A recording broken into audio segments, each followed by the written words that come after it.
We all long for a better Pacific, adapting to the impacts of climate change, being resilient to these issues, and free from pollution.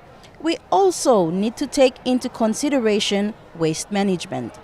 At COP28, with all the negotiations underway, Pacific Islanders gathered at the Moana Blue Pacific Pavilion to discuss a way forward for a plastic-free Pacific and also considering waste management.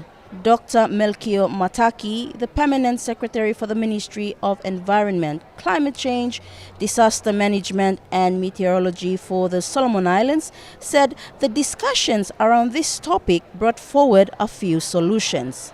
We needed to take more comprehensive approaches, including to look at the incoming importation of plastics, for example, and plastic products, especially those ones that are probably not needed, that do have alternatives in countries. So I think we really needed to address that from that level within the country.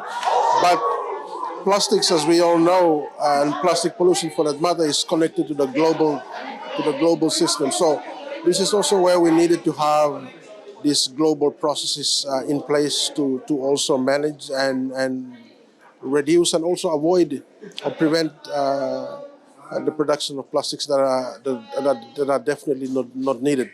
And for that reason as well, it is also for the reason that the newly internationally binding treaty on plastics must also have the necessary means of implementation to support countries that do not have capacity and do not have resources, and also are not in the business of producing plastics or at the source of the problem of plastics. Whilst taking note of plastic pollution in the Pacific, Dr. Mataki elaborated more on waste management and what the island governments need to take seriously in this area. The downstream aspects are mostly relating to waste management at the national level. And this is something which countries, of course, do have a responsibility to do that at the national level, down to the subnational as well as to the community level. But then that's the downstream. You're managing that at the downstream in at the tail end of plastics. But if you are going to address the issue of plastics more effectively, then you also need to look at cutting down on production. That's upstream.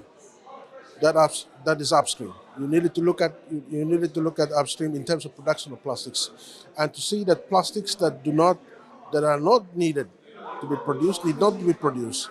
To also look at the contents of the plastics as well. There are additives and chemicals and whatnot are also added into it. To plastics, and these plastics needed to be, those kind of additives and other chemicals also needed to be removed from there. If we are to fix this problem, we have to address the root cause, because the Pacific is on the down end, facing the challenges of plastic pollution, climate change and waste management, because these are critical issues at this point. Siniva Kasimani reporting for Pacifica TV at the COP28, Dubai.